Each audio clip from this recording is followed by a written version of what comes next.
I thought I knew what love looked like.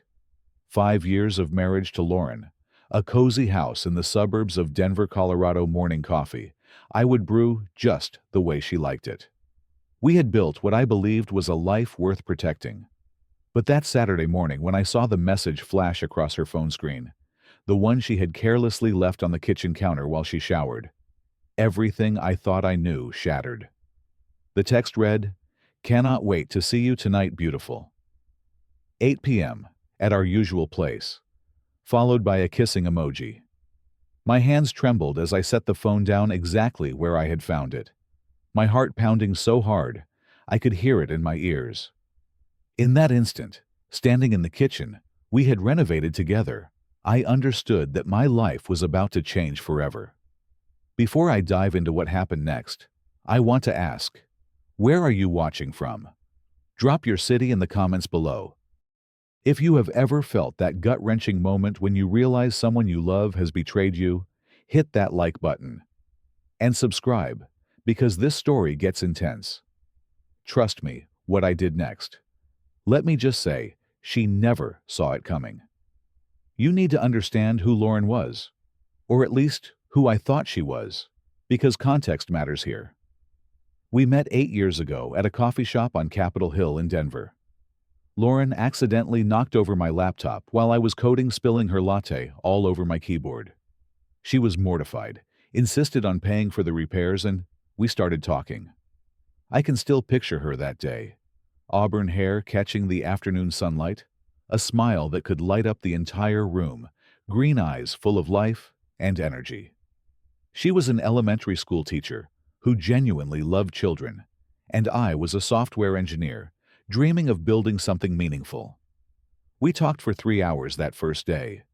Our courtship felt like something out of a movie. We went hiking in the Rocky Mountains on weekends, had picnics by the lake, stayed up until 2 in the morning, talking about our dreams. She wanted a family.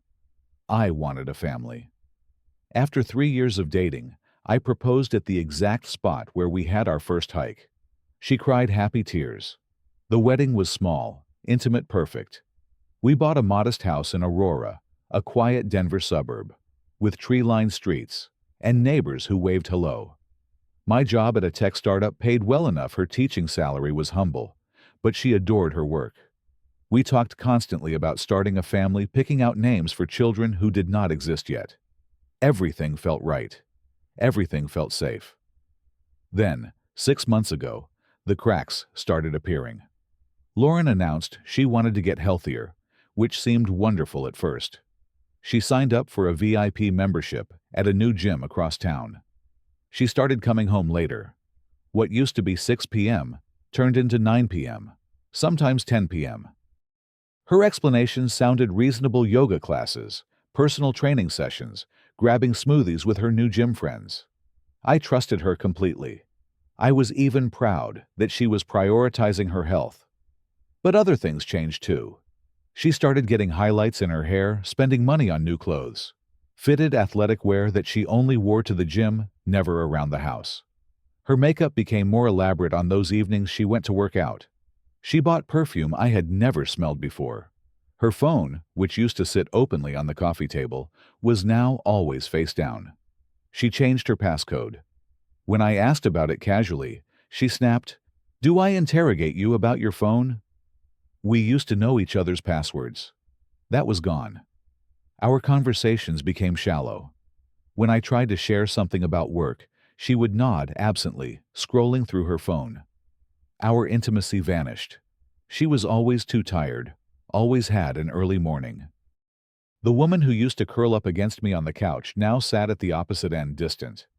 I told myself I was being paranoid. I talked to my best friend Marcus, someone I had known since college. He gave me the standard advice: talk to her, man. Communication is key. So I tried.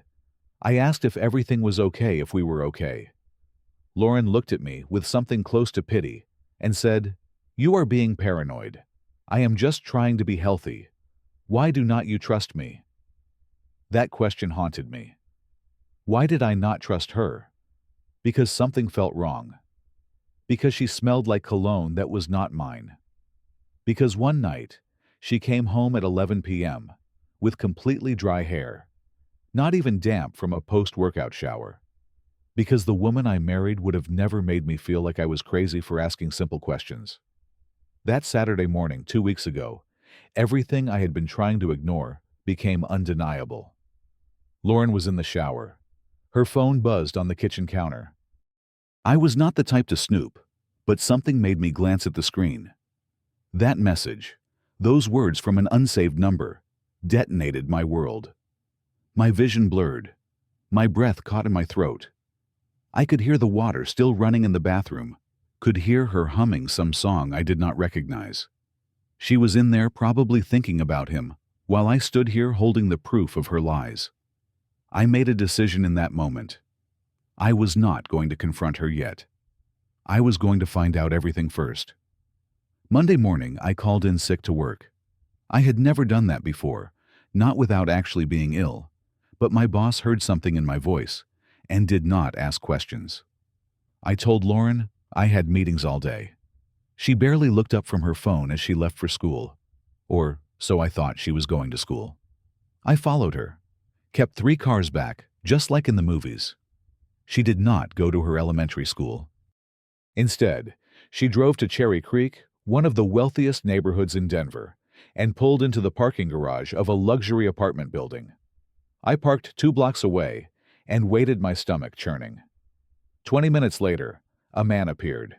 He was tall, easily 6 feet 2 inches, with platinum blonde hair styled with expensive product.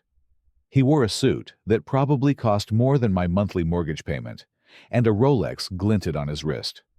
He opened the door to the building's entrance. Lauren walked up to him, and right there in broad daylight, she wrapped her arms around his neck and kissed him like she used to kiss me. I sat in my car and felt like someone was crushing my chest. I could not breathe properly. My hands gripped the steering wheel so tightly, my knuckles went white. I forced myself to take photographs with my phone. Evidence, I told myself, you need evidence. Even though every tap of the camera button felt like pressing a knife into my own heart. That afternoon, I hired a private investigator. His name was Mr. Davidson, a former police detective with 30 years of experience. Within 48 hours, he had a full report. The man was Derek Whitmore, 38 years old, CEO of a successful marketing firm, divorced with no children. He was wealthy in ways I would never be. And according to Davidson's findings, Derek had met Lauren at that gym 3 months ago. 3 months of lies. 3 months of her coming home and kissing me goodnight with the same mouth that had been on him. I felt sick. I could not eat. I lost 10 pounds in 2 weeks. Every night Lauren would come home late with some excuse, kiss me on the cheek, like nothing was wrong, and I had to pretend I did not know. I had to lie there in our bed, knowing she had just come from his, knowing every "I love you" she said was meaningless. But I kept gathering evidence. I hired attorney Patricia Morrison, one of the best divorce lawyers in Colorado. She was straightforward. Colorado is a no-fault divorce state, which means we do not need to prove adultery to dissolve the marriage. However, evidence of infidelity can help us in asset division and alimony negotiations. Document everything. Davidson continued his surveillance. More photographs Lauren and Derek at upscale restaurants holding hands while walking through art galleries, checking into hotels. I went through our bank statements and found charges I had not noticed before. Expensive lingerie from stores Lauren had never shopped, at high-end cosmetics dinners, at places she claimed she went with her teacher friends. Each discovery was a fresh wound. The worst night was when she told me she had a late yoga class and would not be home until 11 p.m. I knew where she really was. I sat alone in our dark living room drinking whiskey, even though I rarely touched alcohol, staring at our wedding photo on the wall. The bride in that picture looked so happy, so innocent. The groom looked like he had won the lottery. I wondered if that woman had ever really existed, or if I had married a stranger who was just good at pretending. I realized I could not keep living like this. But I also realized I did not want Lauren to just walk away from this unscathed. She needed to face consequences. She needed to understand that actions have repercussions. And I wanted those consequences to hit her when she felt most comfortable, most secure in her lies. Attorney Morrison prepared the divorce papers. I hired a process server named Tom Jenkins. And then, I planned something that would ensure Lauren understood exactly how thoroughly her world was about to collapse. I was going to have her served with divorce papers while she was with Derek at his apartment. I wanted her to be sitting there, probably sipping wine, probably laughing, thinking she had gotten away with everything. And then, reality would walk through the door. Friday evening arrived. According to Davidson's latest report, Lauren would be at Derek's place by 7 p.m. I gave Tom the address and told him to arrive at 7:30. Give them time to settle in, get comfortable. I sat in my living room phone on the coffee table waiting. Every minute felt like an hour. At 7:35 p.m., my phone buzzed. I am at the door. My heart hammered. This was it. Tom knocked on Derek's apartment door. Derek answered wearing shorts and a casual shirt, clearly relaxed at home. Tom asked, "Is Lauren Barnett here?" Derek looked confused, probably wondering who this stranger was. "Who is asking?" he responded. Then Lauren appeared behind him, wearing Derek's bathrobe. Tom said clearly, "Lauren Barnett, you have been served." He handed her the envelope. I imagined her opening it, seeing those words, "Petition for dissolution of marriage." Tom told me later that all the color drained from her face. He delivered his lines perfectly. "Your husband Barnett is filing for divorce. All the details are in there. Have a good evening." Then he turned and left. According to Tom, Lauren just stood there trembling, unable to speak. Derek apparently asked, "What the hell is this?" But she could not answer. Tom said he could still hear her sobbing as he stepped into the elevator. When Tom called me and said, "It is done," I felt something crack open inside me. Not satisfaction exactly. More like a release of pressure that had been building for weeks. The truth was out. The game was over. Lauren came home at 9 p.m. Her eyes swollen from crying, mascara streaked down her cheeks. She burst through the door and found me sitting on the sofa, calmly drinking coffee. "Barnett, please. We need to talk," she cried, rushing toward me. I looked at her with a detachment that surprised even me. "There is nothing to talk about, Lauren." She dropped to her knees, grabbing my hands. "It was a mistake. I am so sorry. It did not mean anything." I pulled my hands away from her grip. "Did not mean anything. You have been sleeping with him for 3 months. Her face went pale. How did you know?" I almost laughed. "I know everything. Derek Whitmore. His apartment in Cherry Creek. Every single lie you told me. The yoga classes that never existed. The gym friends who were really just him. I know it all." Lauren's expression shifted through several emotions. Shock, fear, desperation. Then she tried a different approach. "You were always so busy with work. You never paid attention to me anymore. Derek made me feel special. You made me feel invisible." I stood up, looking down at her, still kneeling on our floor. "So, this is my fault. You are actually trying to blame me for your affair, classic." I walked toward the kitchen, needing distance. She followed, still pleading. "Where am I supposed to go? What am I supposed to do?" I turned back to face her. "You have 2 days to pack your belongings and leave this house. The house is in my name. You are not entitled to it. You can stay with Derek. I am sure he will be thrilled to have his girlfriend there full-time now." "You cannot do this," she screamed. "I have nowhere to go." I felt nothing but cold resolve. "You should have thought about that before you decided our marriage vows meant nothing." The next 2 days were tense. Lauren tried everything. Tears, anger, bargaining, more blame. She called her parents, crying to them about how I was being unreasonable. She called my mother, hoping for sympathy. None of it worked. I had made my decision. On Sunday afternoon, Lauren packed her car with suitcases and boxes. She took one last look at the house at me and said quietly, "You are going to regret this." I shook my head.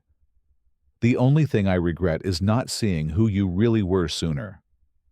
After she left, I learned through mutual acquaintances what happened next. Lauren drove to Derek's apartment building with all her belongings, assuming he would take her in.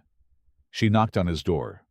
When he opened it and saw her standing there with suitcases, his expression turned cold. "This is too much drama," he told her. "We had fun, but I am not looking for anything serious." "I thought you understood that." Lauren was stunned. "But you said you loved me." Derek shrugged. "I said a lot of things. Do not make this complicated." Then he closed the door in her face. She sat in that hallway and cried for an hour before finally calling her parents in Colorado Springs. They drove an hour to Denver to pick her up. But the damage was not over. Word spreads fast in social circles. Derek had apparently bragged about his affair to friends at the gym, people who also knew Lauren was married. The rumors reached the school district. Parents complained. The principal had no choice but to let her go. Lauren lost her teaching job, the career she claimed to love so much.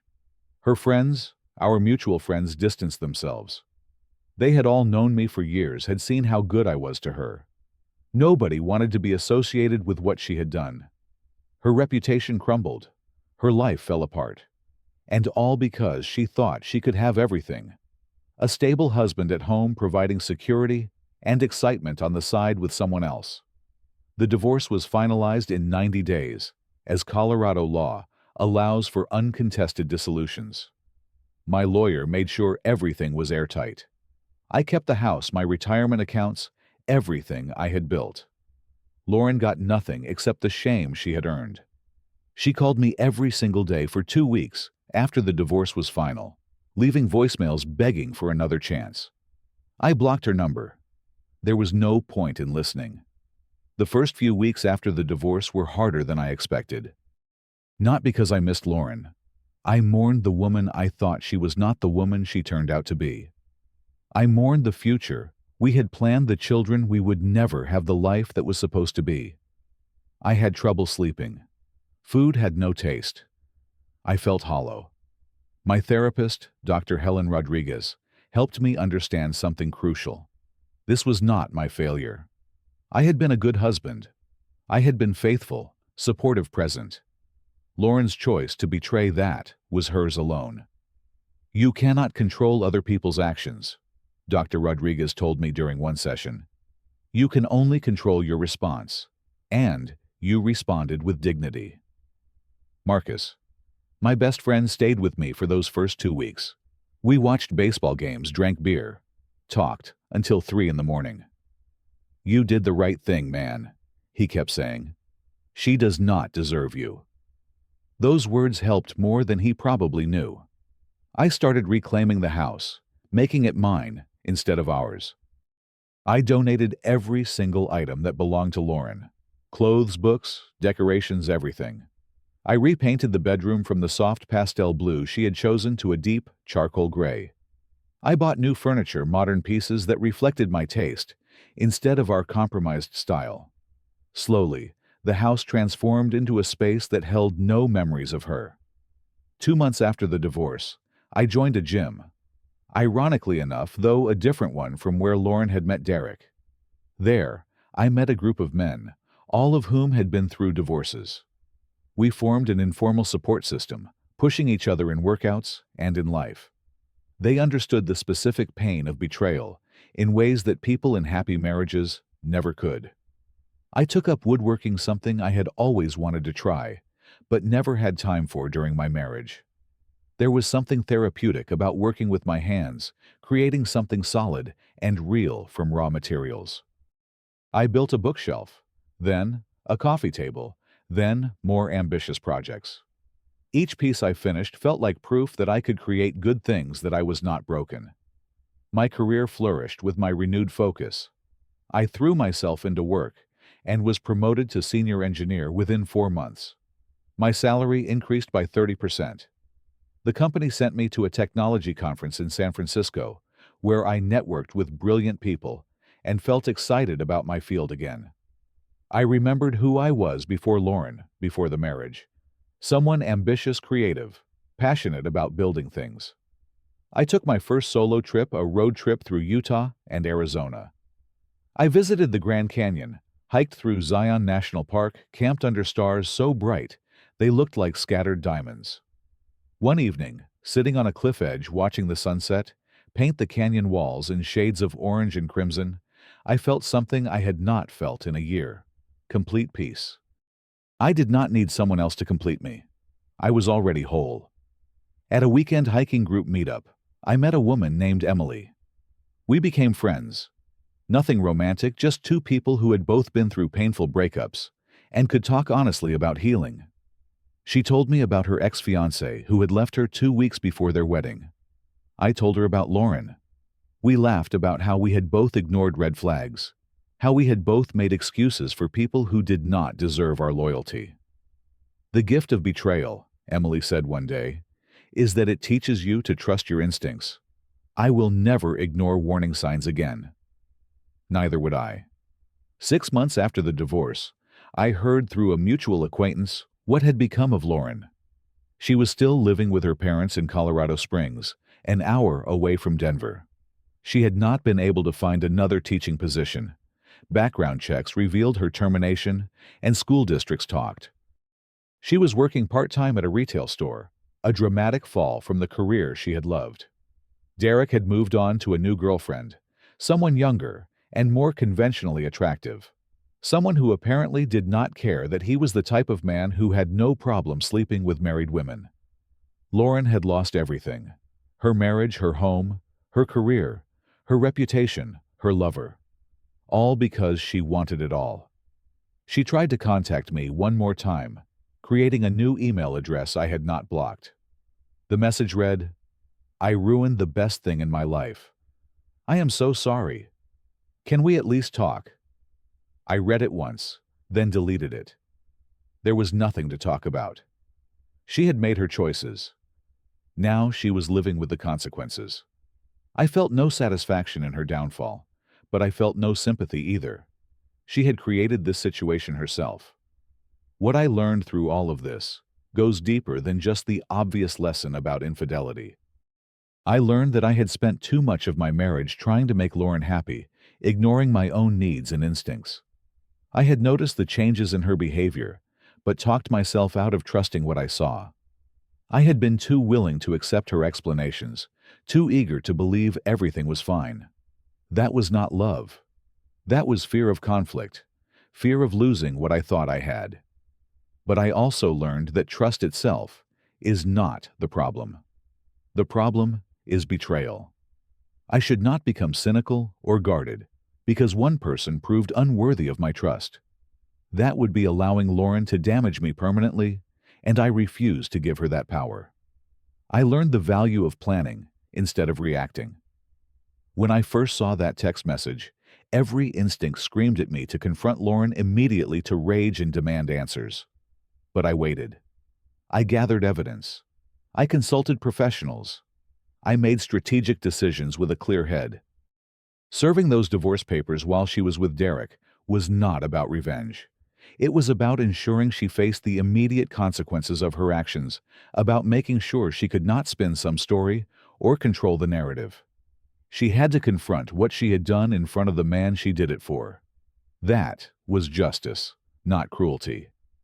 Most importantly, I learned that forgiveness does not mean reconciliation. I have forgiven Lauren in the sense that I no longer carry anger toward her. Her choices do not haunt my thoughts anymore. But forgiveness does not obligate me to let her back into my life, to give her another chance to hurt me, or to pretend that what she did was acceptable. I can release the resentment without accepting the person. That is a distinction many people do not understand. Sitting here now, almost a year after that Saturday morning, when everything changed, I can honestly say I am grateful. Not grateful for the betrayal itself, but grateful for the opportunity it gave me to reclaim my life, to remember my worth, to build something better. Lauren thought she could have everything: security at home and excitement elsewhere. Instead, she lost it all. As for me, I gained something far more valuable than the illusion of a perfect marriage. I gained my self-respect back. I gained clarity about what I will and will not accept in my life. I gained the confidence that comes from handling a crisis with integrity. Sometimes the best revenge is not revenge at all. It is living well, moving forward, and refusing to let someone else's betrayal define your worth. Lauren is somewhere right now, probably still regretting what she threw away. I am here free whole and building a future that belongs entirely to me. And that is something no one can ever take away. So let me ask you, have you ever had to make a difficult choice to protect your dignity, even when it hurt? Have you ever had to walk away from someone you loved because staying would mean losing yourself? Drop your thoughts in the comments below. And if this story resonated with you, hit that like button and subscribe for more real-life stories about overcoming betrayal and finding strength. Share this with someone who needs to hear that they deserve better, that they are not alone, and that there is life after heartbreak. Thank you for listening to my story. I hope it reminds you that your worth is not determined by how others treat you. It is determined by how you treat yourself. Stay strong, trust your instincts, and never settle for less than you deserve.